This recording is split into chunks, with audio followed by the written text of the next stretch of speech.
Hi friends, വറുത്തരച്ച് വെക്കുന്ന മസാലക്കറി എങ്ങനെയാണെന്ന് നോക്കാം. ഞാൻ വെക്കുന്ന വിധമാണ് നിങ്ങൾക്ക് കാണിച്ചു തരുന്നത്. അതിന് വേണ്ട സാധനങ്ങളാണ് കോളിഫ്ലവർ, സോയാബീൻ, ഉരുളക്കിഴങ്ങ്, തക്കാളി, സവാള, പച്ചമുളക്, തേങ്ങ, കുരുമുളക്, കറിവേപ്പില, വറ്റൽമുളക്, വെളുത്തുള്ളി, കുറച്ച് ജീരകവും വേണം. ചീൻചട്ടി വെച്ചു. ചീൻചട്ടി നല്ലോണം ചൂടായി വരുമ്പോൾ അതിലേക്ക് വെളിച്ചെണ്ണ ഒഴിച്ചു. വെളിച്ചെണ്ണ നല്ലോണം ചൂടായി വരുമ്പോൾ നമ്മൾ ചിരകി വെച്ച തേങ്ങയില്ലേ, ആ തേങ്ങ എല്ലാം അതിലിട്ട് കൊടുക്കുക. തേങ്ങ മാത്രം ഇട്ടാൽ പോരാ, പിന്നെ ഇടണം കുരുമുളകിട്ട്, പിന്നെ വെളുത്തുള്ളി. ഞാൻ 3 അല്ലി വെളുത്തുള്ളി എടുത്തിട്ടുള്ളൂ. ആ വെളുത്തുള്ളി ഇട്ട്, പിന്നെ വറ്റൽമുളക്, കറിവേപ്പില, ജീരകവും ഇട്ട്, അതിൻ്റെ കൂടെ തന്നെ ഞാൻ കോളിഫ്ലവർ ചെറുങ്ങനെ അരിഞ്ഞ് പതക്കുന്ന വെള്ളത്തിൽ ഇട്ട്, അതിലേക്ക് മഞ്ഞൾപ്പൊടി ഇട്ട്, കുറച്ച് ഉപ്പ് ഇടുന്നുണ്ട്. എന്നുവെച്ചാൽ കോളിഫ്ലവർ ഒന്ന് തിളച്ച് വരുമ്പോഴേക്ക് ഉപ്പ് പിടിച്ച് വരും, അതിനാണ് ഉപ്പിടുന്നത്. ഇതിൻ്റെ ഇപ്പുറത്ത് തന്നെ എൻ്റെ തേങ്ങ ബ്രൗൺ കളറായി വറുത്ത് വെച്ചു. ഇപ്പുറത്ത് കോളിഫ്ലവറും റെഡിയായി.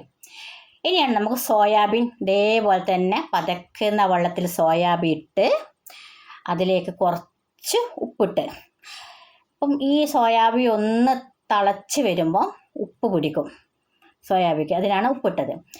കുക്കർ അടുപ്പത്ത് വെച്ച്, കുക്കർ നല്ലോണം ചൂടായി, അതിലേക്ക് വെളിച്ചെണ്ണ ഒഴിച്ചു. ഞാൻ 1 സവാളയാണ് എടുത്തത്. ആ സവാള ചെറുങ്ങനെ അരിഞ്ഞ് വെച്ചു. ഈ അരിഞ്ഞ് വെച്ച സവാള ഈ വെളിച്ചെണ്ണയിലിട്ടു ഒന്ന് മൂപ്പിച്ചെടുക്കുക. സവാള ഇങ്ങനെ മൂത്ത് വരുമ്പോഴേക്ക് നമുക്ക് രണ്ടാമത് ഇടേണ്ട സാധനമാണ് എന്നാ ഉരുളക്കിഴങ്ങ് ഇട്ട്, ഉരുളക്കിഴങ്ങ് ഒന്ന് മൂത്ത് വരുമ്പോൾ മൂന്നാമത് ഇടേണ്ട സാധനമാണ് തക്കാളി. ഞാൻ 2 തക്കാളി എടുത്തിട്ടുള്ളൂ. ആ തക്കാളിയും ഞാനിതിലേക്ക് ഇട്ട്, തക്കാളി നല്ലോണം ഒന്ന് മിക്സ് ചെയ്ത് ഒരു വിധം ഒന്ന് ചൂടായി വന്നാൽ മതി.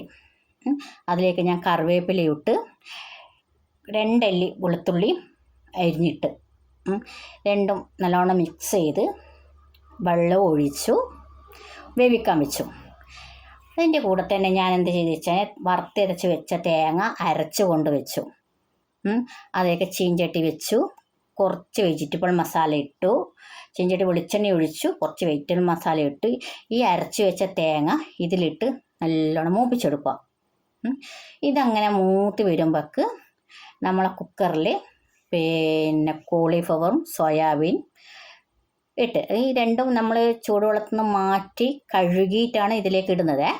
അപ്പോൾ ഈ മൂപ്പിച്ച തേങ്ങയും ഇതിലേക്കിട്ട് നമ്മളെ കുക്കറിലേക്ക് ഇട്ട്, എന്നിട്ട് എല്ലാം കൂടി മിക്സ് ചെയ്യുക. നല്ലോണം മിക്സ് ചെയ്ത് നിങ്ങൾക്ക് ആവശ്യത്തിനുള്ള ഉപ്പ് ഇടണേ.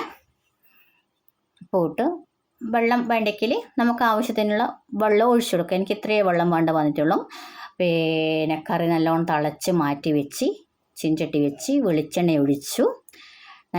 വെളിച്ചെണ്ണ നല്ലോണം ചൂടായി വരുമ്പോഴേക്ക് അതിൽ ഞാൻ കടുക് നല്ലോണം പൊട്ടി വന്നു കഴിഞ്ഞാൽ അതിലേക്ക് വറ്റൽമുളകും കറിവേപ്പില ഇട്ട് ഇതിലൊഴിച്ച് ഇത് മിക്സ് ചെയ്ത്, ഇതാണ് ഞാൻ വെക്കുന്ന